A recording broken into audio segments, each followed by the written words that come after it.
Bonjour à tous. Merci de vous être connectés, d'avoir pris le temps.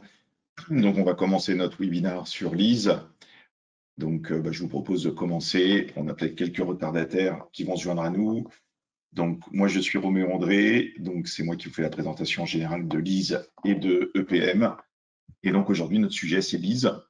Donc, on va faire un petit rappel sur Amelkis. On va voir pourquoi on a besoin d'un outil comme Lise et quels sont les atouts. Et on va rentrer directement sur un cas concret, voilà, et on va tout simplement voir l'outil et voir le processus directement dans l'outil. Voilà. Donc, Amelkis, vous nous connaissez, on est un éditeur de logiciels, on fabrique nous-mêmes nos propres produits, et voilà, on est un spécialiste de la consolidation. Et donc, dans ce cadre-là, voilà, on a plus de 1300 clients, et on a toute une gamme d'outils, voilà, pour à la fois faire la consolidation, donc à partir de notre nouvel outil qui s'appelle Amelkis EPM, qui est un outil qui va permettre de gérer la conso et le reporting, et également des outils compagnons, dont Amelkis Lise, qu'on va discuter aujourd'hui. Donc en termes de clients, on est sur des outils qui s'adaptent à tout type de clients, voilà, des clients les plus simples aux plus complexes. Alors pour la partie Lise, comme vous le savez, eh bien, ce qui nous a donc décidé à fabriquer un outil, c'est l'arrivée des normes IFRS 16 en 2019. Et donc, c'est un outil qui va gérer les IFRS 16 et également gérer tout ce qui est normes IAS 17, voilà, pour les normes françaises, qui se sont renforcées donc avec le nouveau règlement 2020.01. Et également, donc depuis maintenant à peu près un peu plus d'un an, on gère également les normes américaines ASC 842, dont le calcul est légèrement différent. En termes d'outils, on a essayé de fabriquer un outil qui soit très simple à prendre en main, qui soit pré-paramétré, qui se mette en place rapidement grâce à des possibilités d'import très simples, avec des fonctionnalités, avec un vrai processus étape par étape, et un outil qui soit le plus complet possible. Parce que dans les normes IFRS 16 et Credibo, ce qui fait la difficulté, bien sûr, c'est le fait qu'on ait des événements, qu'on ait des cas particuliers qui rendent le calcul très difficile. Voilà, on a bien sûr un moteur de calcul d'écriture et la possibilité, donc, dans ce moteur, de calculer des cut-offs et de gérer les cas particuliers également. Alors, ce qu'on va retrouver comme cas particulier, sans être exhaustif, bien sûr, en termes de fonctionnalité, on va retrouver un outil collaboratif qui se déploie rapidement, qui peut gérer un grand nombre de contrats. Et le point qui est très important, c'est qu'on a une équipe de spécialistes qui vous aident. Voilà, ça, c'est vraiment le point le plus important. Vous avez toujours des correspondants donc, qui sont spécialistes de la norme, qui vous aident avec l'équipe de Cécile Bourges et qui essayent de trouver les meilleures solutions et qui vous aident à appliquer les meilleures solutions. En termes de fonctionnalité et en termes de cas complexes, donc dans l'outil, on a développé un certain nombre de cas complexes qui sont nativement dans l'outil, comme les franchises de loyer, les premiers loyers majorés, les loyers multiples, les amortissements par composants, les indices qu'on a mis en place il n'y a pas très longtemps. Voilà, donc on va retrouver des fonctionnalités pour vous accompagner. Et surtout, on a développé, même là aussi, ce n'est pas exhaustif, tout un ensemble de fonctionnalités pour gérer les événements. Voilà, ce qui est la partie la plus difficile dans les normes IFRS 16, c'est-à-dire que vos contrats évoluent avec des changements de loyer, des prolongations, des sorties anticipées. Avec le Covid, on a eu des cas un peu spécifiques, des applications de valeur résiduelle, par exemple sur les cas de location-financement. Eh bien, l'outil voilà, va nativement vous permettre de gérer tous ces cas le plus simplement possible. Alors, on va rentrer dans l'outil et on va voir ensemble voilà, comment, de manière théorique, on pourrait importer les contrats, voilà, voir les plans et voir voilà, comment on va jusqu'au bout du processus. L'outil, il est en full web. Vous n'avez absolument rien installé. Hein, il fait partie de la gamme qu'on appelle EPM. Chaque utilisateur va mettre son login et son mot de passe et on va pouvoir directement voilà, se connecter à l'outil. Donc, la première fois que vous connectez à l'outil, eh bien, vous avez une page d'accueil. Et cette page d'accueil va vous permettre de voir les principaux indicateurs, le nombre de contrats que vous avez dans la base, les derniers arrêtés que vous avez calculés, les derniers contrats que vous avez créés, les derniers événements, voilà, et des statistiques éventuellement sur certains pays, par exemple. Et donc, comme tous nos outils, on a fabriqué un outil avec un vrai processus qui va vous guider étape par étape. Étape numéro 1, on va créer la Contratech et on va pouvoir faire des simulations, gérer les événements, télécharger les taux, calculer donc nos arrêtés comptables et les consulter, par exemple, soit de manière fixe, soit de manière dynamique à l'aide de Power BI. Et ensuite, gérer ce qu'on appelle des tables de correspondance, aller dans le paramétrage, voilà, et s'auto-former. Voilà, depuis quelques temps maintenant, notre chef de projet, Cécile, a intégré directement les menus d'auto-formation dans l'outil et de release note, voilà, que vous pouvez consulter directement. Voilà, donc si on va tout en haut, on va commencer voilà, par l'étape en général au niveau de l'ISE la plus importante, c'est bien sûr de créer et d'importer la Contratech. Voilà, donc vous allez pouvoir créer tous les contrats que vous souhaitez. Vous avez un certain nombre de colonnes qui vous permettent de suivre les codes, les libellés, les sociétés, la date de début, voilà, tous les indicateurs de vos contrats. Tout ça, bien sûr, c'est totalement personnalisable. Vous pouvez rajouter des colonnes, vous pouvez bien sûr bouger les colonnes, les regrouper comme vous le souhaitez. On peut bien sûr attacher les pièces jointes, hein, donc c'est une vraie Contratech sur laquelle on va pouvoir attacher vos contrats et les avenants. On va avoir des fonctions de verrouillage qui sont très importantes pour sécuriser vos données initiales de vos contrats. Et on va pouvoir les valider, c'est-à-dire qu'il y a un genre de workflow pour autoriser les contrats qu'on veut prendre en compte.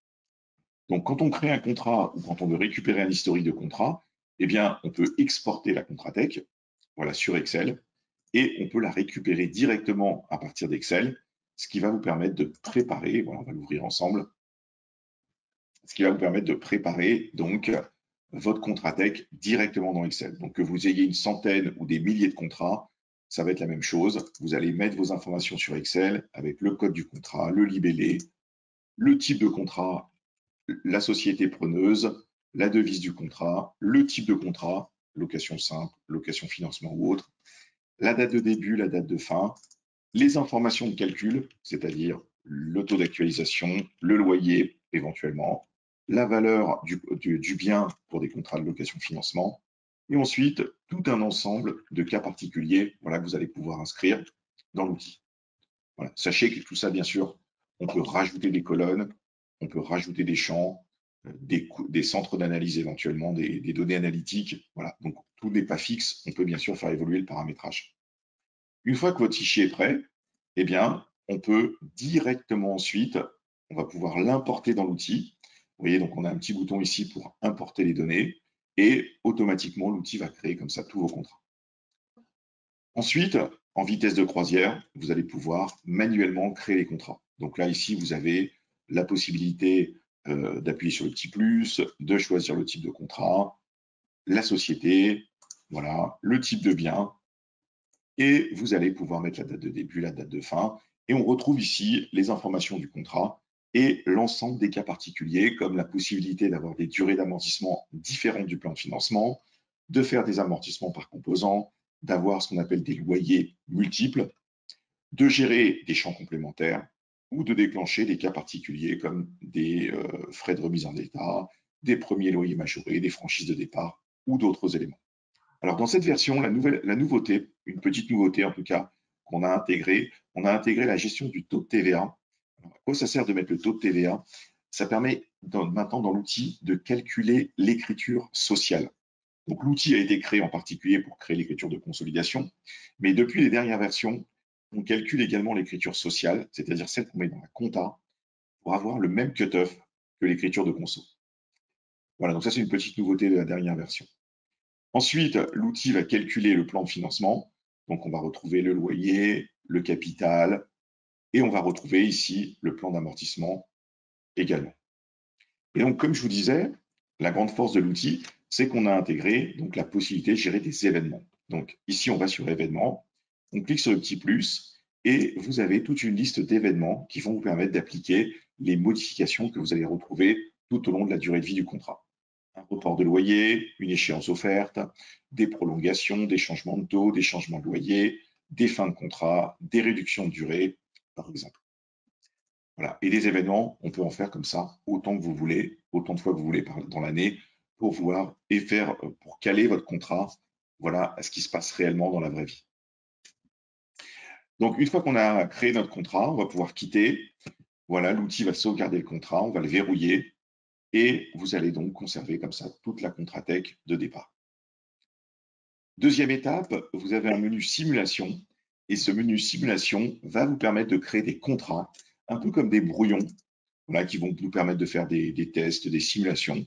Et quand on est satisfait et que le contrat, on souhaite l'intégrer, eh bien, on peut le basculer dans la vraie Contratech.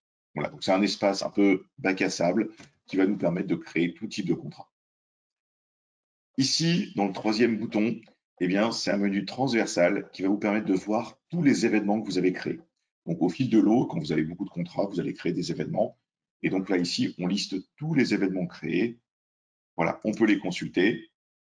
Et surtout, on va pouvoir également les exporter sur Excel pour pouvoir les réimporter. Donc, si vous avez un volume important de contrats, des milliers de contrats qui subissent beaucoup d'événements, eh bien, on peut également créer les événements dans Excel. Quand il voudra bien s'ouvrir, voilà, on retrouve Excel et on voit toutes les colonnes à remplir pour pouvoir préparer des événements dans Excel. Donc, cette vue va vous permettre donc de centraliser les événements et bien sûr de les gérer en masse. Bouton suivant, c'est pour gérer les taux de conversion.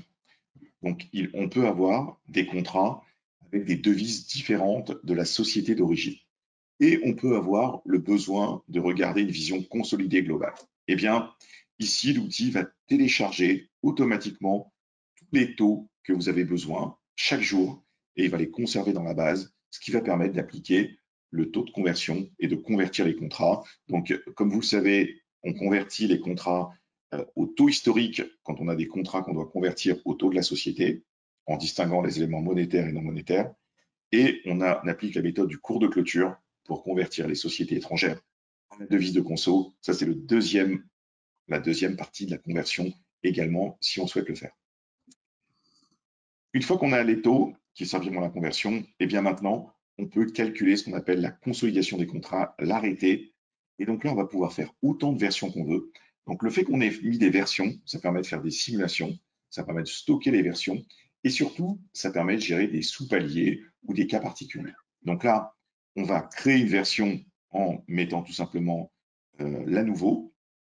Donc là, on peut saisir soit la nouveau, soit en général, on le rapatrie en prenant une dernière consolidation, voilà, pour avoir une intangibilité d'ouverture. Ici, on va mettre la date de clôture, la version, et ici, on va choisir tout simplement le souhait, si on souhaite calculer des cut-offs sur les loyers, sur les amortissements, sur les intérêts, et on va choisir les contrats qu'on souhaite prendre. Voilà. On peut délimiter à une certaine catégorie de sociétés, certains types de contrats que l'on souhaite prendre ou pas dans l'arrêté. Voilà, on exécute la consolidation. L'outil donc va calculer l'écriture, segmenter les contrats, calculer les cut-offs, charges constatées d'avance ou factures non parvenues. Et on va pouvoir maintenant consulter le résultat dans la dernière étape. Donc là, on a un ensemble d'états qui sont déjà à disposition en standard. Vous choisissez votre état, vous choisissez votre consolidation que vous souhaitez interroger, un ou plusieurs contrats, et d'un simple clic, voilà, vous retrouvez vos écritures et vos états. Donc là, on va retrouver par société les états avec le droit d'utilisation, les différents flux de l'ouverture à la clôture, les amortissements, les impacts de dette, par exemple, les impacts résultats. Voilà, pour chaque société. Tous les états, bien sûr, on peut les exporter sur Excel, sur Word, par exemple. Ensuite, on va avoir des états pour descendre au contrat. Donc là, on va pouvoir descendre contrat par contrat. Donc là, j'ai mes contrats en colonne avec mes écritures en ligne. Donc ça, c'est quand on reprend des historiques, c'est très important de pouvoir descendre au contrat pour les auditer. Et ensuite, on a des états, par exemple, comme celui-ci, qui permettent d'avoir une vision par société et par contrat pour bien tout détailler. Voilà, donc là, on voit les contrats et on voit ici tout le détail des informations nécessaires. Voilà. Et une fois qu'on a terminé, eh bien, on vous a mis à disposition un grand nombre de modèles qui vont permettre d'exporter et de fabriquer des fichiers d'export vers vos différents logiciels. Donc, pour les gens qui ont, par exemple, notre outil, là, c'est très simple. On a des boutons pour envoyer directement l'écriture sur notre outil automatiquement. Mais pour les gens qui ont d'autres outils de consolidation, eh bien, on a fabriqué différents modèles. Et vous voyez, pour chaque outil, on a des modèles différents qui vont permettre voilà, d'envoyer ça sur vos différents outils de consolidation, même si vous n'utilisez pas le nôtre. Voilà, on peut appliquer des tables de correspondance parce que les comptes que je vous ai montrés ou les codes flux ou les codes société ne sont pas les mêmes, peut-être d'un outil à un autre. Donc, on peut, dans les prochaines étapes, créer des tables de correspondance pour n'importe quel outil pour fabriquer vous-même vos modèles d'export. Alors, on a intégré également Power BI, comme on le fait maintenant sur tous nos outils.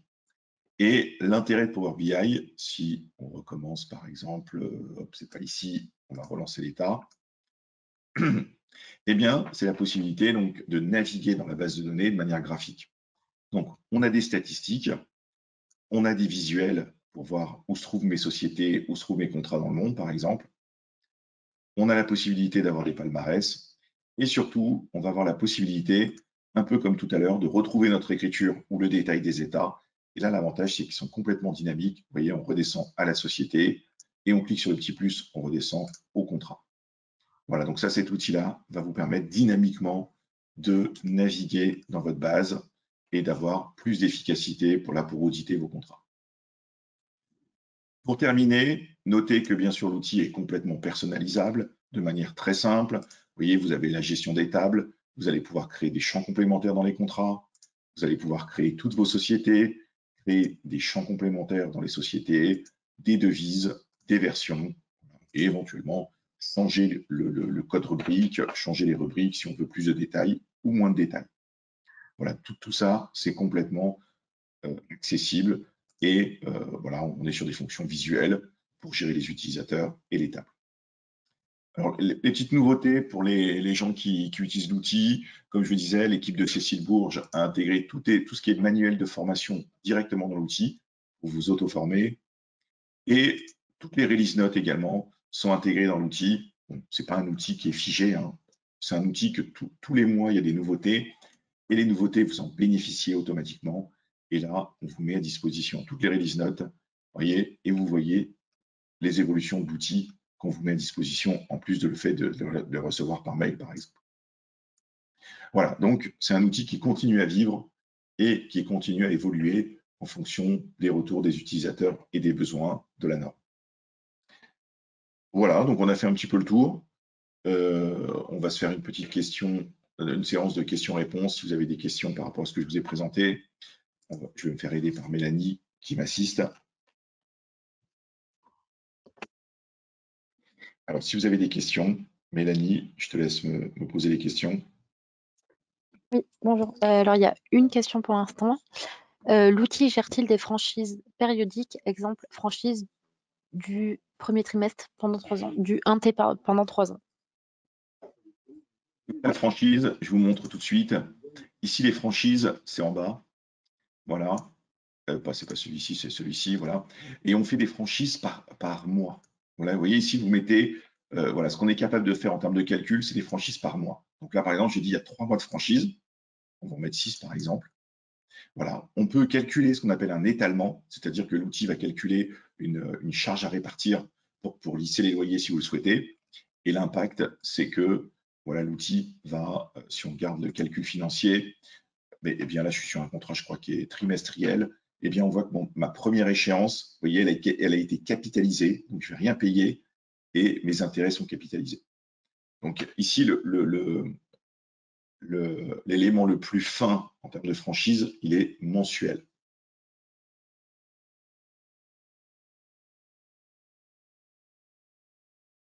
Je ne sais pas si on a d'autres questions, Mélanie.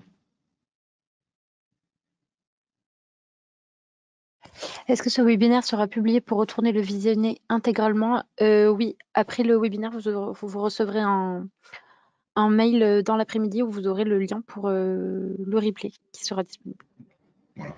Et si vous allez sur YouTube, on a une chaîne YouTube, vous tapez Amelkis, vous avez tous les webinars de tous nos outils. Vous pouvez les consulter, tous les webinars sont publics et vous pouvez les consulter tout le temps. Alors, il y a une autre question qui dit: «Nous avons des franchises qui ne se suivent pas, l'outil ne le gère donc pas?»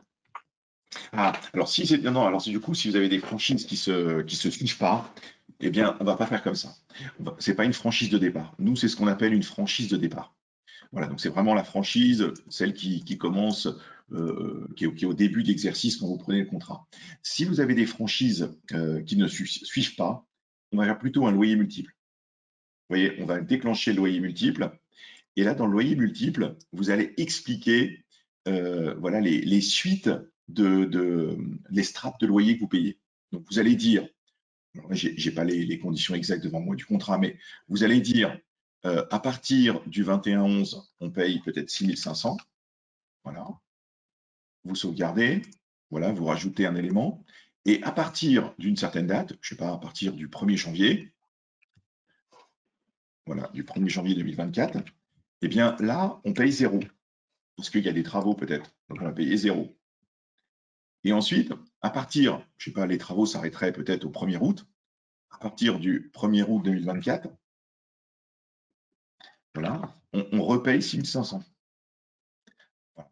Donc les loyers multiples, c'est pour pouvoir expliquer, donc ça fait partie de la norme. La norme a dit que si vous connaissez au début de votre contrat les différentes plages qu'il y aura sur les prochaines années, eh bien, vous devez prendre en compte les évolutions de loyer dès le départ. Donc, si vous savez que vous payez 6 500, ensuite, il y aura des travaux, que ça va s'arrêter. Ensuite, vous paierez peut-être 8 000. Et ensuite, peut-être que dans 5 ans, il y a une deuxième séance de travaux, vous paierez 0. Eh bien, grâce à cette fonction de loyer multiple, vous pouvez, dès le départ, expliquer au logiciel voilà, les différentes strates à payer. Voilà. Donc là, on n'est pas sur une franchise de départ, on est plus sur cette notion de loyer multiple. Voilà, j'espère que ça répond à votre question. Alors, il y a une autre question. Peut-on revoir l'onglet pour la saisie d'un contrat et les éléments obligatoires à compléter? Oui, bien sûr. Donc, les éléments obligatoires, bah, ici, c'est le type de contrat. Donc, parce qu'en fonction du type de contrat, que ce soit une location simple ou une location financement, on essaye d'adapter l'outil pour que ce soit plus simple. Les éléments obligatoires, c'est le code, le libellé. Là, ici, c'est la rubrique qu'on va avoir besoin, le preneur, la devise. Tous les cas particuliers ne sont pas obligatoires, ici en bas. Et ensuite, ce qui est obligatoire, c'est la date de début, la date de fin, le loyer, le taux d'actualisation pour un contrat de location simple ou la valeur du bien pour un contrat de location financement, la fréquence, le paiement, début ou fin, et c'est tout. Donc ça, c'est vraiment les éléments minimum obligatoires, c'est-à-dire ces quatre premiers blocs, on va dire.